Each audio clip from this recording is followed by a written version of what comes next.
2006, 2007, we invested about $150,000 was the initial investment in the software, which was a huge amount of money for this organization at the time. It's kind of become my mantra. Throughout my entire career, I've always been a big proponent of trying to look at where are we headed and making the right decision for the long term. How do you define transformational leadership, and what are some key strategies you use to implement it in organizations? I think transformational leadership in general really just goes hand in hand with innovation. Yet what you have to understand is the difference between a fractional leader and a consultant. A consultant comes in, looks at a business, asks a lot of questions. Fractional leaders, on the other hand, are on the other side of that. What trends do you see shaping the future of leadership, and how can leaders prepare to adapt to those changes? I think leadership really kind of goes through cycles. I don't know that it changes a ton. Certainly how we lead has changed. In my father's day, it was more, I tell you what to do and you do it, and very, black and white. So I think they're really talking about those managerial traits where you're highly organized, you're task driven, you like to check the box, get things done. You're the one that deals with the what are we going to do and how are we going to do it. And then the other end of that spectrum is the high visionary person, the entrepreneurs.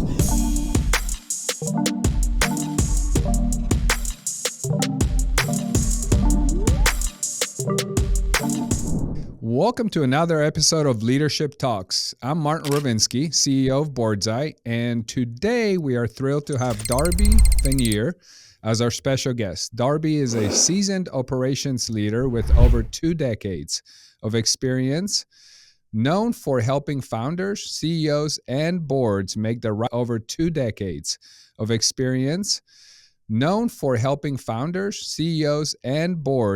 right decisions to scale their businesses. As a speaker, author, coach, consultant, and fractional leader, Darby has transformed operational strategies and driven significant growth across various organizations. Join us as we delve into Darby's insights on leadership, team building, and strategic growth. Welcome, Darby. Pretty good questions, I think. Hopefully help our audiences out. But can you share your journey into leadership and what inspired you to focus on operations and strategic growth? Yeah, I'm not sure there was a specific moment where I said, this is what I'm going to do with my life. But and I've certainly had a variety of different industries that I've been in. But I guess if I had to pinpoint leadership interest and capability, it probably would go back to my days in college. Certainly, I believe that we are a product of all of our experiences. So experiences lead to how we think. How we think leads to how we act. How we act leads to our results and our success. So everything I've ever done in my whole life, and same for every individual I've ever coached, you are a product of what you have experienced. And I had several experiences in my journey in my undergrad days that actually led me to leading organizations on campus and starting several different organizations. And that was really my first foray, I would say. Certainly there was things that I can pinpoint earlier, but that's really where I started to be like, I think I really like this thing of leading people and helping others to develop themselves and move forward. And then I kind of proceeded from there. And as I left college and started my undergrad degree, my very first role in the post-college career had some pretty specific things that I encountered that changed how I have led for all time. And we can get into some of those if you would like, but so I've been in a variety of different industries. I started out in retail. I managed at a 22 screen movie theater, and then I moved on and I went even heavier retail. I was actually a manager for a Kinko store back in the days when they were 24 hours a day. So that was an interesting experience. And then I went into the nonprofit world, not only nonprofit, but livestock association, and not only livestock association, but an association for alpacas. I actually had to look up what an alpaca was before I went to my interview. So that was interesting.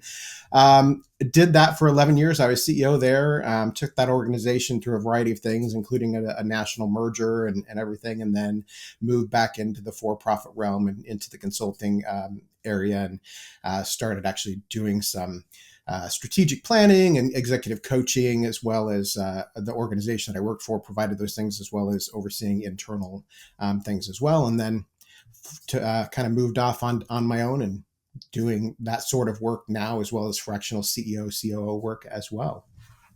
Awesome. And I know you emphasize making the right decisions, not just the easy ones. Can you elaborate on how leaders can cultivate this mindset with their teams? Yeah, it's kind of something that it's kind of become my mantra. Throughout my entire career, I've always been a big proponent of trying to look at where are we headed and making the right decision for the long term, not necessarily the easy decision. So we can make a decision today that makes us feel good today, maybe helps our business today or this year, and helps us move forward. But that might not be the right decision to help us 3 years from now, 5 years from now. So any organization that wants true innovation, that wants to be able to scale over the course of time, you really do need to focus on taking a look at your decisions, particularly the ones that are of high impact, and saying, okay, this looks good for today, but how is this going to look in 3 years or 5 years? What is it going to do?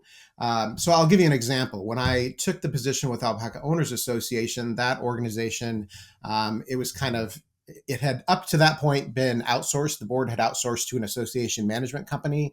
It had not gone well. The previous management company had not done well, and things were kind of decimated, and they decided, we're done with this. We're opening our own office. So I became their first CEO.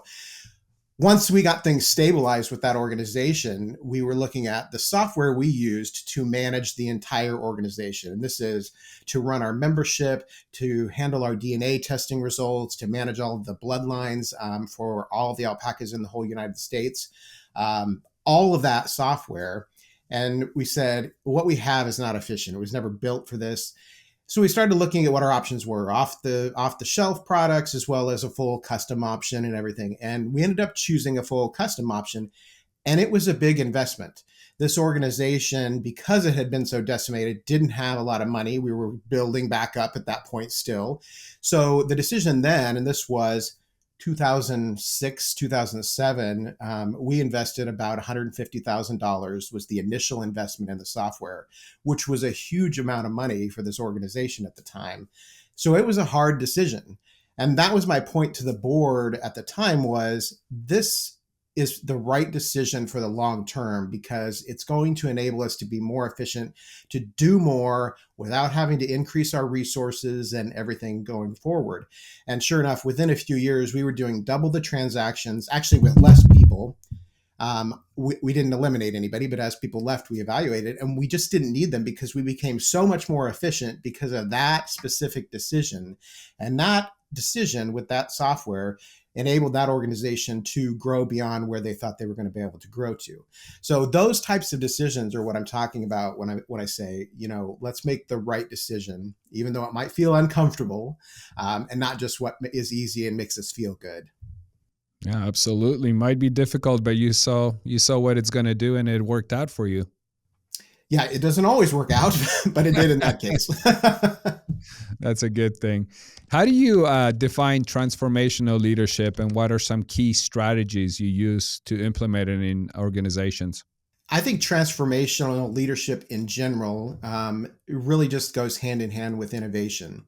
So as you look at a company, and certainly as throughout my whole career, whenever I've looked at companies that I was thinking about moving on to or that sort of thing, I'm looking at for an organization that wants to grow, that wants to scale, that wants to build the things that are necessary to take that organization forward through true transformation. And that requires a certain type of leadership that is open-minded, that is willing to change. So some of those strategies, you have to definitely be able to sit down with your team. You need to hire good people, spend the time with them. I'm very big on coaching. I'm very big on spending a lot of time up front to hire the right people, because I'm not an expert in everything. I don't want to hire cookie cutters of Darby. I want to hire people that are going to fill gaps that I know that I have so that we can grow this organization. That means you have to have a certain amount of willingness to be humble, and to trust the people that you have, allow them to challenge you. One of the things that I've always told people that have worked for me is I want you to challenge me. I want you to tell me, if you think I'm an idiot, tell me I'm an idiot. I mean, be respectful about it. We'll have a conversation, but tell me you think I'm wrong, because I hired you for a reason. I want you to do that. You're the expert in your department, in your area, for a reason. So tell me why you think, and we'll move forward. And sometimes that means that I'll look at it and say, yeah, I think you're right. I think we should shift directions. Sometimes maybe I have more information than you have. And I say, I appreciate the information. We're going to go forward this other way anyway, and we'll continue to utilize all of that information as we move along. So transformational leadership just means really spending that time with individuals, getting to know them and form those relationships so that you can have a high amount of trust, so that you all can be focused on moving your organization forward. That's awesome. And I know you're a book author, that Indispensable Leader, correct? Yes. So talk a little bit about that. What does it cover? Yeah, it really deals with the idea. So I started off the beginning of the book with this whole idea. I'm sure you have been asked it before, or you've heard it, where people say, are you a manager or are you a leader? And I start off the book by saying, I don't think that's the best question, because I know a fair amount of people who are managers and would consider themselves a manager, but are actually really great leaders. And by asking that question, you're kind of implying you cannot be both. And I don't think it's a great question. So how I ask individuals to look at it is let's look at this as more traits. So think of it more like managerial type traits or visionary type traits, which is what I think people are trying to say when they say leader. And again, I don't think it's great, because I think there are a fair amount of visionary individuals who are not great leaders as well. So that's why you can't equate those things. So I think they're really talking about those managerial traits where you're highly organized, you're task driven, you like to check the box, get things done. You're the one that deals with the what are we going to do and how are we going to do it. And then the other end of that spectrum is the high visionary person, the entrepreneurs, the individuals who are passionate about, they're coming up with a lot of ideas and new innovation. They're not great at implementing those things necessarily, but they come up with a lot of those ideas. They're the ones that are talking about, why are we going to do it? Why are we doing this? And what is it going to achieve for us? Not necessarily the how are we going to do and what are we going to do? And really the whole book kind of goes through and says, rather than think about you have to be one or the other, let's talk about what these traits are and try to pull the best traits from all sides, create the best possible leader that you can be as an individual. That may mean that you are more managerial, but that doesn't mean that you can't have some visionary traits. It may mean that you're high visionary, but you can have some managerial organized traits. And it really goes through that and talks. I use a lot of stories from throughout my life and my career to illustrate various points and that sort of thing as well. Awesome. Now let's talk a little bit about fractional leadership. You mentioned you've taken on some fractional work, CEO, fractional COO. And as a fractional leader, how do you balance providing strategic oversight with allowing organizations to maintain their unique culture and identity? You really have to get to know the organization. And honestly, this is one of the skepticisms companies have about using fractional leaders, whether it's CEO, COO, CFO, CMO, whatever. One of the skepticisms companies have that you often have to overcome is that how is a fractional leader ever going to truly understand my company and be dedicated to my company? And so going in, you really do have to spend some time and get to know them.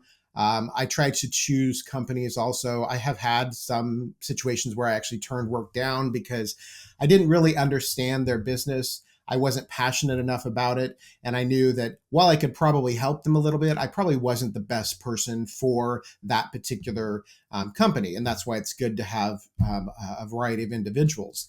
But as you get in there and learn what their organization is and understand their culture, The difference, what you have to understand is the difference between a fractional leader and a consultant. A consultant comes in, looks at a business, asks a lot of questions, and typically will come back and say, "Here's what you need to change or what you need to do," and they'll just give it to you, and you're on your way. Good luck, and it is what it is. Fractional leaders, on the other hand, are on the other side of that. They do all of that analysis and try to figure out what's the best path forward, but they're actually working within your organization. And there's a broad spectrum of what companies want and what companies need. I've done some fractional work that is on the very basic side that they just want somebody to come in. They're running Entrepreneur Operating System, EOS, if you know what that is. And they just want somebody to come in and help run their leadership team meetings every week. They don't want any work beyond that. They just need somebody external to come in and help them keep organized and on track with all of their rocks and moving forward. There's the other end of that where I have also had folks who want you to step in their business and they want 30 hours a week or more, almost full time, and they want you fully immersed. They want you to make decisions. They want you to play that COO role or that CEO role, and really come in and make decisions. Either way, you still are going to be spending the time to understand their organization. And I really enjoy that because part of my career is very big on development in general. That's development of people and their skills. That's development of organizations and helping them strategically grow their organizations. That's my mantra on decision making. So that enables me to have an outside perspective, but also play within the realm of their organization as well. Yeah, makes sense. Let's look at the future a little bit, future of leadership. What trends do you see shaping the future of leadership, and how can leaders prepare to adapt to those changes? You know, it's interesting because I've been asked this before a variety of times over the entire course of my career. And I think leadership really kind of goes through cycles. I don't know that it changes a ton. Certainly, how we lead has changed.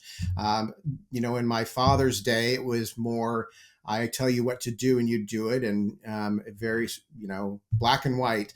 And nowadays, you have to take a much softer approach. But the leadership piece and actually being able to establish trust, establish credibility, establish respect with the individuals that you're working with, all of that still exists. So I really don't think from that aspect things are going to change a lot. What does change is as culture changes, certainly how we manage, and this is different than just leading, but how we manage people and resources changes over time. Every generation is a little bit different, so it requires different communication levels. Again, I'm not sure that it has changed leadership. It just means that you have to be able to communicate in a variety of different ways. Communication's a really good example because in a workforce, you could have some older generation. There's certainly some boomers still out there, as well as, working backwards down into X generation. So you could have individuals who want to talk face to face or talk on the telephone. And you could have also younger individuals who they're more comfortable with getting an email or even a text message than they are with having to have a phone conversation or that. So adapting your approach to the individual. I always try to make sure that I do that, really get to understand the best way people communicate, also the best way people learn. So there are visual learners. There are people who are better at reading information and digesting it. There are people that need to do stuff to be able to learn information. If you can really understand those things and try to encompass all of them as a leader, that's going to continue to be a benefit to you. Certainly, we are going to have an interesting time as leaders I know you've had conversations. I've seen some of your other podcasts about AI and how that changes everything. There will be changes coming because of that. You're already seeing it with coaching and executive coaching. There are companies out there who are trying to create AI engines that you can basically talk to and get your coaching and not have to talk to a person anymore. That will remain to be seen. I'm not sure that it will ever get to the point that we need it to be because certainly coaching is a very specific and unique thing. Yeah. But again, I also don't know that it changes a lot because we also have, I mean, there's a lot of coaches out there. People just hang up their shingle and say, I'm a coach now. Yeah. And they don't necessarily have the experience to be doing it anyway. So I'm not sure that that's really going to massively affect us anyway. But certainly leadership's going to continue to evolve. But the basis of leadership, I don't think is going to change a lot. Yeah, no, I agree. And, personal is different than generic advice that you might be struggling with, which AI obviously processing all that data can probably give you a generic answer. Might not be the personal correct answer, but Exactly. so speaking of Darby, what personal leadership practices do you follow to continue growing and evolving as a leader? Well, one of my personal core values is lifelong learning. So that comes in many forms, whether it's reading books or being involved in organizations and talking with individuals. Certainly, doing things like this gives me learning and being involved with other individuals. Um, uh, and more formal stuff as well. I think that that is a portion of personal development that you just need to continue on with. So, as a leader, I would encourage other leaders to continually try to learn other things and be exposed to other things in other industries. Go where you're uncomfortable, otherwise you're not going to learn, and work through those things because you're going to gain experience. I mean, just looking at my career and all the different industries that I've been in, I never would have imagined. Like I said, I didn't know what an alpaca was when I interviewed for that role. And I was there 11 years, and I can tell you everything about alpacas. I can tell you about DNA testing for alpacas and everything now. So don't be held back by anything. Continue to challenge yourself and take on additional things. Overcome that imposter syndrome when you have it, and really challenge yourself so that you can grow as a leader, which will ultimately help your team members and your organization move forward. Yeah, couldn't agree with that more. So speaking of books, what's your favorite go-to book? It's actually a book called The Power of Habit by Charles Duhigg. I encourage everybody to read this book, no matter what industry you're in. It does get a little scientific sometimes because they talk about some of the background behind it, but it has really great stories about habit building, how we utilize habits in our lives, both in business, how there's a big section on how marketers have taken advantage of the fact that we as humans love habits.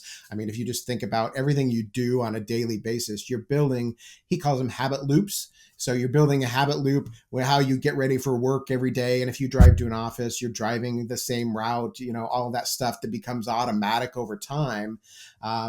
But it deals with how you can take advantage then of that habit building in order to help you succeed in life and in business as far as expanding your goals and completing those and growing as an individual in an organization. Yeah, haven't read that book, so I'll have to check that one out. Thank you. It's not a light read. It is quite thick. Scientific. Um, so before we wrap this up, what are your top tips for recruiting and developing high-performing teams that drive organizational success? The number one thing is obviously there's a certain amount of skill and experience that you need for a position, whatever it is. Obviously, there is that. However, the number one thing that you need to be working on to recruit is an individual who's going to fit within your culture. This is not bad or good. Whatever, it doesn't say anything about your specific culture. This is assuming you like your culture. The reason being is skill wise, you can teach a lot of things. I can teach people to do a lot of things. What I can't teach them to do is fit within the culture that I've built in the organization. And hiring somebody into an organization that is not a cultural fit is the quickest way to destroy your culture, and cause a variety of other issues. So that's why I was saying earlier, I spend a lot of time when I'm hiring, I spend a lot of time up front trying to, one, generate the right questions for that particular position so that I know I'm asking the right things to get at what I want to know. But then I also generally will try to involve other team members in that interview process because I want to know how this person interacts with the team and if it looks like they're actually going to fit within that culture. If I can find that individual and they have the basic skills and experience that I need, I can teach them the more detailed experiences for my particular organization, or somebody within my organization can teach them to do that.